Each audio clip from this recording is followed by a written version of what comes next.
Hi everyone, I'm Danielle Cohen and I am presenting my project on the vegan diet.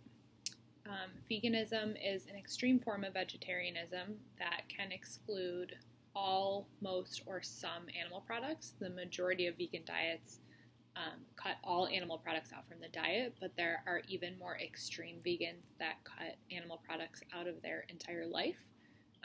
There are products that include animal products that are beauty products, cosmetics, and then as far as food goes, we immediately think of just meat products or dairy products, but there's also honey, there's whey protein, and even things like glycerin that are in a lot of foods that we eat.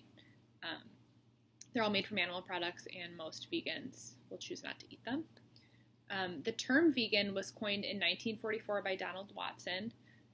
Even though the actual term vegan wasn't coined until 1944, the idea of veganism has been around for quite a long time.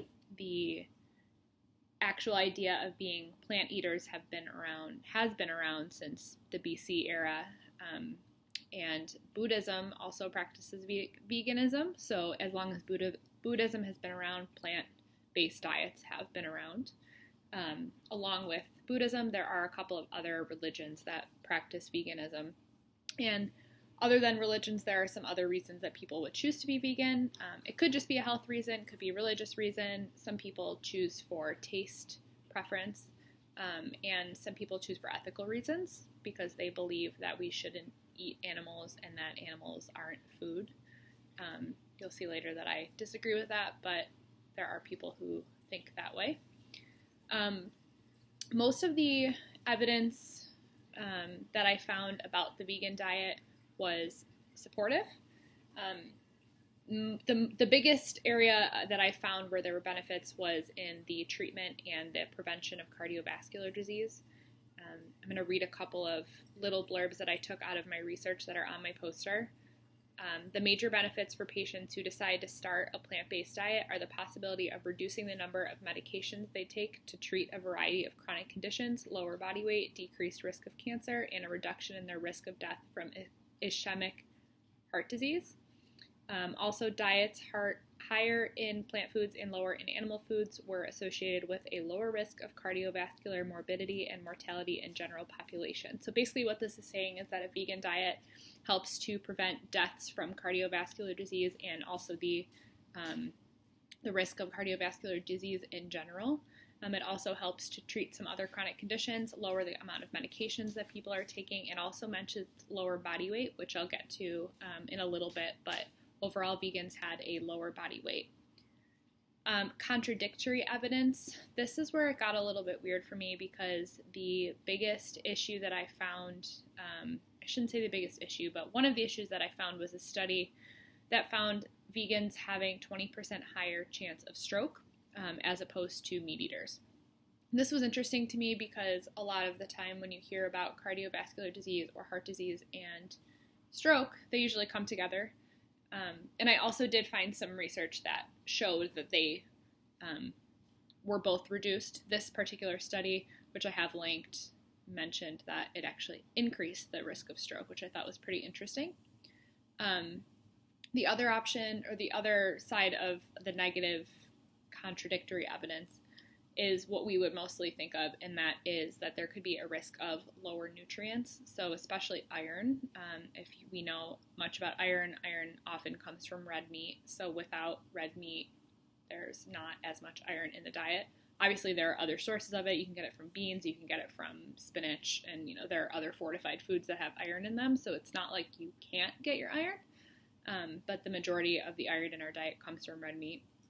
So choosing not to eat red meat can lead to depleted iron stores, and iron deficiency can lead to iron deficiency anemia, which is the most severe stage of iron deficiency, causes decreased cognition, fatigue, less than optimal immune function, pregnancy complications, and even an increased risk of lead poisoning.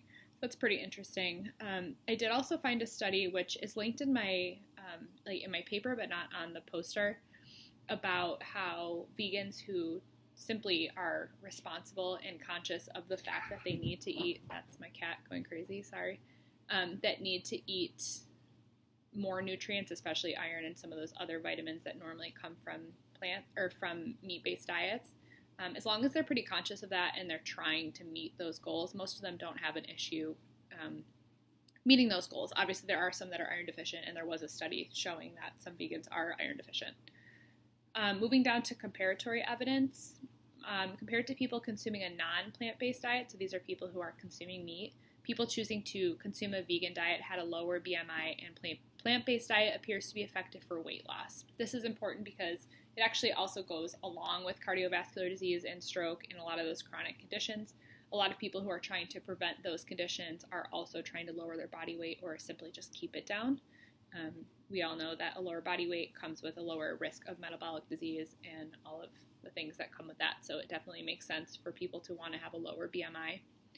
And for the conclusion, the benefits definitely outweigh the risks as far as nutrition goes and as far as treating health problems go. I'm going to touch on it a little bit when I get to like would I eat this diet, but just because I say it's like better doesn't necessarily mean it's better for the way that it fits into somebody's life. As far as the research goes, it definitely shows that a vegan diet benefits people more than it doesn't. The next section is my recipe. So I chose a recipe from cookieandkate.com, and Cookie and Kate isn't just vegan. They do have other recipes, and I get recipes from there often. But this vegan mac and cheese recipe is a nice way to include something that is normally not vegan into a vegan diet, and that way you can kind of get the best of both worlds and you don't completely miss something. So this has ingredients that are vegan. Instead of using cheese, that's my cat, sorry. Instead of using cheese, they use some other things. There's some potato in it, cashews, nutritional yeast, things that mimic cheese. So that's a nice little substitution. Moving on to the 3-day plan, I tried to write this as if it was something that I was actually going to eat. So you'll notice that there are breakfasts on all 3 days that include vegan protein powder. And the reason that I did that is because a lot of the other foods that vegans eat to get extra protein aren't things that I enjoy. So I did try to write this as if I was going to eat this way, and just try to like kind of write it as if like it was easier to make up in my mind, basically. So you'll see all 3 breakfasts have vegan protein powder. Breakfast on day 1 is oatmeal with protein powder and some fruit. Lunch is a salad with a lot of veggies in it. I have cucumber, peppers, avocado, and tomatoes. And the cool thing about the vegan diet is that you could add in as many veggies as you want. There's no rule. For a snack, I put a homemade trail mix, so popcorn, mixed nuts, dried cranberries. And the reason that I chose a homemade trail mix isn't because that some of them that you could buy in the store aren't vegan. I actually chose it because most people following the vegan diet choose to be healthier, and I figured that making it homemade was like the healthier version for somebody who was really conscious of that. For dinner, this is actually a meal that I had recently at a local restaurant. It was a grilled cauliflower steak with pine nuts and pesto. I'm not sure that the recipe that I had there was vegan. I know it was vegetarian, but I'm sure you could make this vegan even if it wasn't. You just have to make sure that you use a pesto without cheese in it. For day 2, breakfast is a fruit smoothie with the vegan protein powder, and I didn't specify which fruits because I think that's kind of personal and there are some fruits I don't enjoy. For lunch, I have a Greek grap with no meat and also no cheese. So it would be lettuce, like a dill sauce, as long as there was no dairy, cucumbers, peppers, tomatoes, and olives. I know that sometimes getting a dill sauce at a restaurant or some sort of like fast food Greek place that didn't have dairy would be difficult, but there are a lot of options. I did a Whole30 recently and had to completely cut dairy out, and there are so many options for things like this that you can make yourself that are still like basically taste the same. So for snack, it's kind of the same thing. I have a carrot and ranch dip, so the same thing with the ranch. You would have to either make your own or make sure that you had a dairy-free option, and egg-free. There are a lot of ranch has egg in it usually. For dinner, I have the vegan mac and cheese from Cookie and Kate. So for day 3, I started off with granola with almond milk with some of that protein powder, bananas, and walnuts. Lunch is a potato gnocchi, or you could do any sort of pasta, tossed with broccoli and pesto. Again, you have to make sure the pesto doesn't have cheese in it. For snack, I have a Lara bar. And then for dinner, homemade cauliflower pizza crust topped with red sauce and veggies, which, I don't know, sounds good to me. And for my diet analysis, the diet would obviously be high in vegetable, fruit, and grain intake, but it would most likely be low in protein even with the protein powder added. So I did add that protein powder in to bump it up a little bit. I'm going to guess that it would still be a little bit low. You could fix that by adding like tofu or tempeh or like extra beans, stuff like that into your diet. Personally, I just prefer not to eat them, so it was hard for me to really figure out like how to eat them. Just chose not to put them in. For the vegan diet versus dietary guidelines, it's really not horrible other than dairy not being an option and the meat. As far as like actual nutrients, it's not bad. Like I mentioned before, if vegans are conscious of the fact that they need to eat more of the nutrients that they would be deficient in, they are pretty much just fine. For calories, the dietary guideline for calories varies by age, activity level, and gender, but it is safe to assume that vegans have to work much harder to meet their caloric intake goal. This makes a lot of sense if you really think about what a vegan is eating, or if you look at the 3-day diet. A lot of those foods aren't high in calories. You could rectify that by either adding another snack, maybe even adding another meal or a snack and a meal, just to add more calories into your diet. Macronutrients, it's definitely easy to reach carbohydrate goals because the grains, the fruits, the vegetables are all pretty high in carbohydrates, so I'm not really concerned about that. It would be fat and protein that we would be more concerned about. Legumes, nuts, and avocado can help make up for that difference, and then I did also talk about some of the other protein options.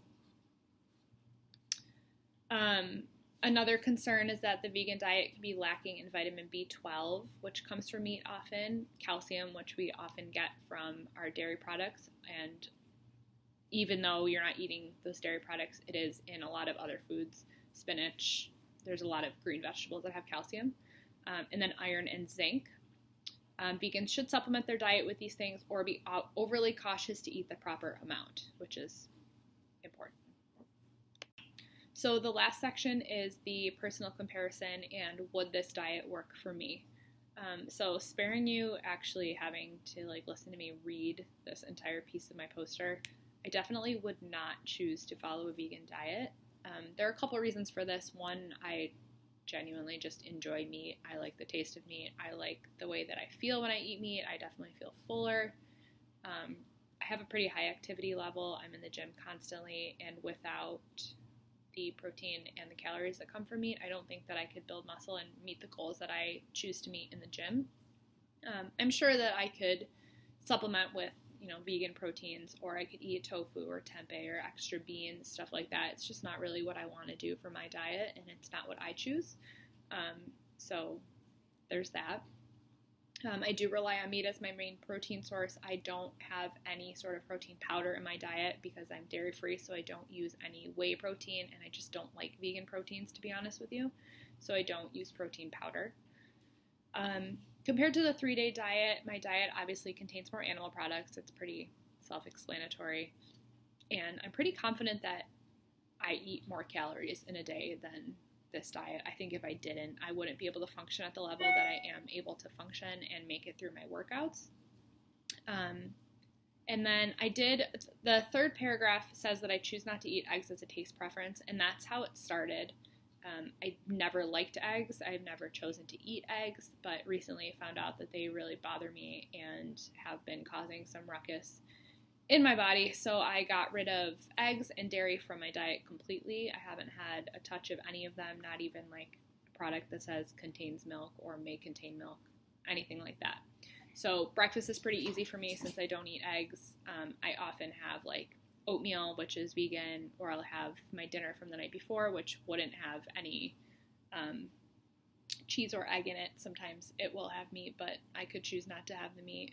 Lunch would be easy because I don't have cheese on my salad normally, and as long as I had a dressing that was vegan, it would be pretty easy to continue eating vegan for lunch. Dinner is where it's hard for me because I don't feel satisfied unless I have had meat. Even in a salad, like I prefer to have meat in my salad. Sometimes I'll have a salad for lunch and dinner. Snacks would be fine. I could eat fruit or nuts or a Larabar, or even like a smaller salad or some veggies for a snack. That's not an issue at all for me. So I don't know. I think it would work for me if I wasn't so concerned about my protein and calorie intake. I do enjoy vegan food, but I also enjoy eating meat, and I don't think that I really want to give that up.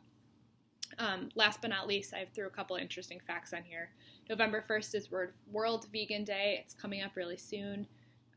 And I don't know if you've ever heard of Meatless Mondays, but that was actually an initiative to get people to choose a vegan diet more often, thinking that if everybody had one day where we didn't eat meat, it would cut down on a lot of the bad side effects that we have from eating meat. You can do more research into that, but that's why we have Meatless Mondays. Oreos are vegan, which is good news for most people. I don't like them, but Oreos are vegan. And then there are a lot of famous vegans. It's a pretty popular diet. Ellen DeGeneres and Portia de Rossi are vegan. Ellen Pompeo, Beyonce, Bill Clinton, Madonna, Ariana Grande, Venus Williams, Miley Cyrus, and a lot more. But yeah, that's everything. I'm going to answer all the questions in the discussion. Didn't think I should put them on here so that people had questions to actually ask. But that's it. Thank you for listening, and have a happy Friday.